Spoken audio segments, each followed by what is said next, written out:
بيرو وتومامبيا، كرة صعبة لإشبيليا، راموس يتدخل ثم مارسيلو يبحث عن رونالدو، وصلت لإيسكو كرة صعبة وانطلق فهجمة معاكسة من جانب الريال. إيسكو ينتظر رونالدو، أين هو؟ يواصل إيسكو، يفضل المراوغة، إيسكو يلعب لبنزيما، ماهوش بتسلل بنزيما يفضل المراوغة عند الكرة، يرجع للخلف، يبان الكرة الأولى والهدف، جول جول جول جول جاريث بيل يسجل الهدف الأول في مباراة، هدفه الثاني هذا الموسم، أول أهدافه في سانتياغو برنابيو في أول مباراة يلعبها جاريث بيل أساسي في سانتياغو، هدف في الدقيقة 13 من عمر المباراة. يا له من إيسكو، مرر مارسيلو ناحية إيسكو لرونالدو، رونالدو إيسكو ثم بنزيما، لا رونالدو غير موجود، إيسكو مرر مباشرة هنا، افتح المجال لنفسه، بحث عن رونالدو ولكن فضل بنزيما، طلبها في العمق لم يكن متسللا، بالمراوغة ثم التوزيع لجاريث بيل، استلم باليسرى وسدد باليمنى اليسرى، واو في الزاوية اليمنى لمرمى الحارس بيتو. ريال مدريد اليوم هو الريال، أول أهداف المباراة في الدقيقة 13 من عمر اللقاء، جاريث بيل يسجل هدفه الثاني هذا الموسم مع فريق ريال مدريد. كان بحاجة إلى هدف من هذا النوع، وبحاجة جاريث بيل إلى تشجيعات عشاق وأنصار فريق ريال مدريد بعد البداية الصعبة التي عارفها مع الريال في الدوري الإسباني، ربما أيضا بسبب المبلغ الكبير جدا اللي يتمتع بها جاريث بيل تسمح له بالتسديد من أي مكان كان. رونالدو وجاريث بيل هو اللي حيسدد هذه جول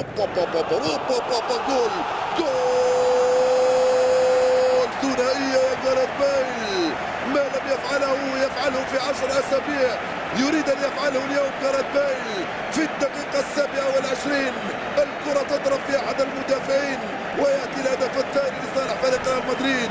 ماذا يقول كارلو أنشيلوتي لزندير زيدان على كرسي الاحتياط؟ هل يقول له قلت لك يا زينو بأننا يجب أن يلعب أساسي اليوم؟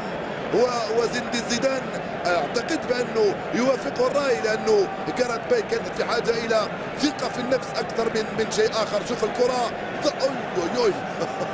ضربت في يد مورينو ودخلت مباشره للشباك. التسديده من جاريث بيل كانت كره ساقطه، هدفان مقابل 0 لصالح جاريث بيل امام اشبيليا بعد الدقيقه 27 من عمر المباراه. يبحث عن إيسكو قريب منه رونالدو، إيسكو يواصل رونالدو إيسكو بعيد الكره هذه، يواصل إيسكو هيدا خطيره، الحكم لم يقل شيئا عن بيروا. هناك من يقول هناك خطا، وهناك من يقول هناك خطا ولكن خارج منطقه العمليات، هناك من يعتقد انها داخل منطقه العمليات، فما بالكم بحكم المباراه. شوف هنا الدفع كله خارج منطقه العمليات بعد ادخال رونالدو على موعد مع تسجيل هدفه التاسع هذا الموسم. كريستيانو يسجل جول الثالث للريال، التاسع لكريستيانو رونالدو هذا الموسم، زايد 7 أهداف في دوري الابطال. 3-0 صارت النتيجه بعد 30 دقيقه لعب، وكأن الريال كان ينتظر أن يزعل بعد خسارته أمام فريق برشلونة، أن يغضب بعد خسارته أمام فريق برشلونة، أن يستفزه فريق برشلونة فينتفض اليوم بالثلاثية بعد 30 دقيقة لعب. لكم الحكم، ولكن لقرار لحكم المباراة حكم آخر أعلن ضربة الجزاء لإيسكو بعد خطأ في تقدير حكم المباراة ارتكبه فرناندو نافارو. رونالدو سدد بهذه الكيفية وسجل على يسار بيتو. 3-0 للريال أمام اشبيليا. نعيش مهرجان مشاهدي الافاضل في كرة القدم ومهرجان في الاهداف.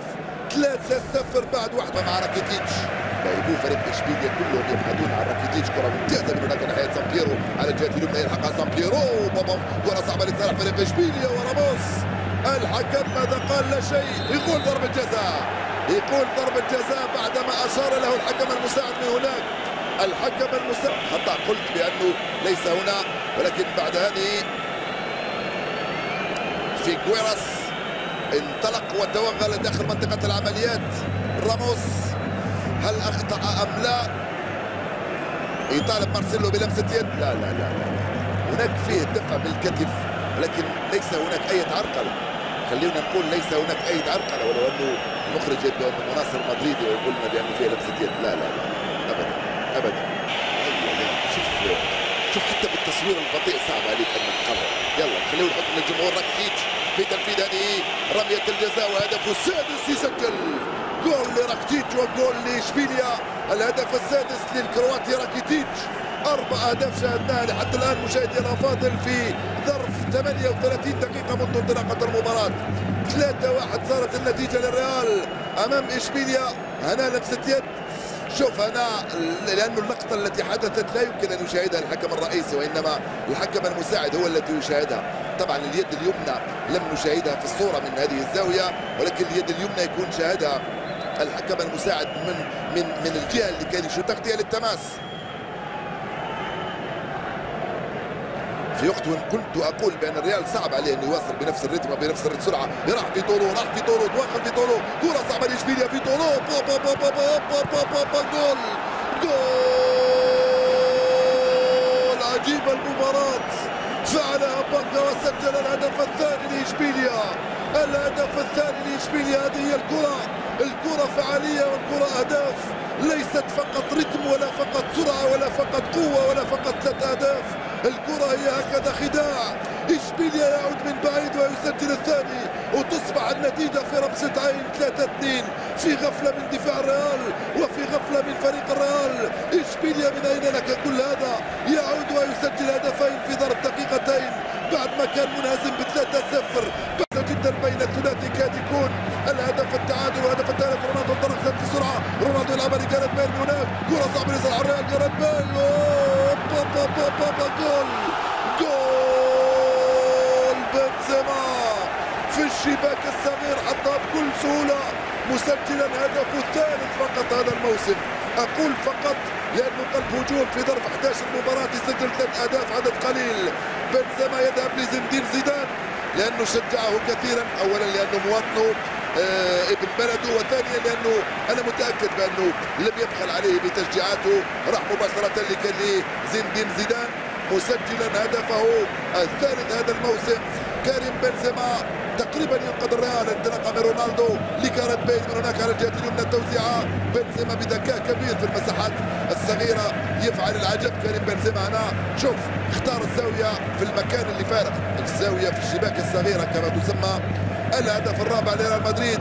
4-2 صارت النتيجه بعد 8 دقائق من انطلاقه المباراه. كارلو يدرك جيدا قيمه هذا الهدف في وقت من اشبيليا كاد يسجل هدف التعادل. كريم بنزيما في وسط الميدان يوصلها مباشرة من هناك لسامي خضيرة، يلعبها مع جاريث بيل خلف سامي خضيرة. جاريث بيل يبحث عن الثغرة، يراوغ جاريث بيل، يوصل بيل، هيله منه بيل باليمنى، التوزيعة من بيل، الخامس. نعم جول رونالدو. أين هي التحية العسكرية؟ الخامس. 5-2 صارت النتيجة للريال أمام إشبيليا. فعلها مرة واحدة، لم يفعلها في الثانية. كريستيانو رونالدو يسجل هدفه ال10 هذا الموسم، هذه المرة من تسديدة بعد التمريرة من جاريث بيل. مباراة اليوم سجل هدفان ومرر هدفين، وهذا هو الخامس لريال مدريد. صارت النتيجة 5-2. صنع الفارق ريال مدريد في الربع ساعة الأول من عمر الشوط الثاني. مهرجان من الأهداف بالنسبة لريال مدريد. رونالدو من دون تحية، وكأنه يقول له نسيتك أنا يا بلاتير، عملتها مرة واحدة خلاص انتهى الأمر، صرت من الماضي. تغيير القميص بالنسبة لرونالدو سيكون بعد لحظات. صارت النتيجة 5 أهداف مقابل هدفين مشاهدينا الأفاضل لصالح فريق ريال مدريد. هاي الإعادة لمسة يد من مبية، كل شيء ممكن مع مبية، الكبروني بالراس بالرجل باليد بالكتف بالصدر بالظهر بكل شيء. شوف جاريث بيل انطلق من هناك، المراوغة باليسرى والتوزيعة باليمنى. رونالدو مثلما جاءت بيتو، مع ذلك لم يتمكنوا من إيقافه. سقط جاريث بيل ولكن الحكم لم يحتسب ضربة جزاء. أقول سقط والحكم لم يحتسب ضربة جزاء، لا أقول شيء آخر لأننا بحاجة إلى الإعادة بالتصوير البطيء. كرة صعبة لصالح فريق إشبيليا من هناك، تسديده جول. يا سلام على هذا الهدف، يا سلام على راكتيج وهذا الهدف السابع لراكتيج. ثنائية. هل نحن أمام مباراة في كرة اليد أم في كرة القدم؟ صارت النتيجة 5-3 الآن. 8 أهداف كاملة شاهدناها مشاهدينا الأفاضل. جاريث بيل والتوغل، راح القطار توغل. الحكم لم يقل شيئا في هذه اللقطة، لم يصفر ضربة الجزاء وترك اللعب يتواصل. انطلق فريق إشبيليا من هناك. راكيتيتش استلم هذه الكرة من تمريرة. شوف التسديدة، لا حطها في الزاوية التي لا يمكن أن يرد في هذه الكرة أو يصدها، حطها في الزاوية. يلعبها ممتازة ناحية كريم بنزيما. رونالدو وبنزيما. رونالدو والهدف. جول السادس يا كريستيانو. نعم يقول لك يا بلاتير أنا هنا بالثلاثية، أنا لست عسكريا، أنا لاعبا وفنانا ومتميزا ورائعا. يسجل السادس كريستيانو رونالدو، الثالث له هذا الموسم والحادي عشر. واو، كريستيانو رونالدو يبقى نجما ولاعبا كبيرا مهما كان في فريق ريال مدريد. رونالدو جماهير الريال ترد عليه وتهتف باسمه، ترد عليه وتهتف باسم رونالدو الذي انطلق، توغل بإصرار كبير جدا. شوف أنانية وإصرار، واصل، سدد، ضربت في المدافع ودخلت معلنا تسجيل الهدف السادس لصالح فريق ريال مدريد. الهدف الثاني عشر يصبح أول هداف في الدوري الإسباني كريستيانو رونالدو. 12 هدف سجلها كريستيانو رونالدو. 6-3 صارت النتيجة الآن.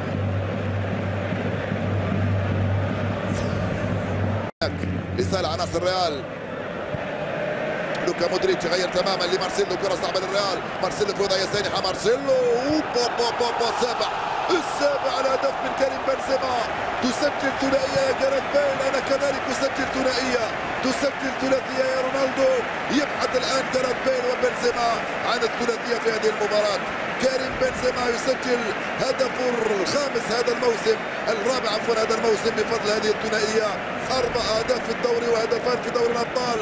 كرة ممتازة على الجهة اليسرى ناحية مارسيلو، يرفعها فوق الرؤوس لكريم بنزيما في القائم الثاني.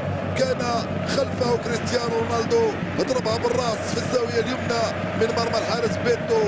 7 أهداف مقابل 3 لريال مدريد أمام إشبيليا.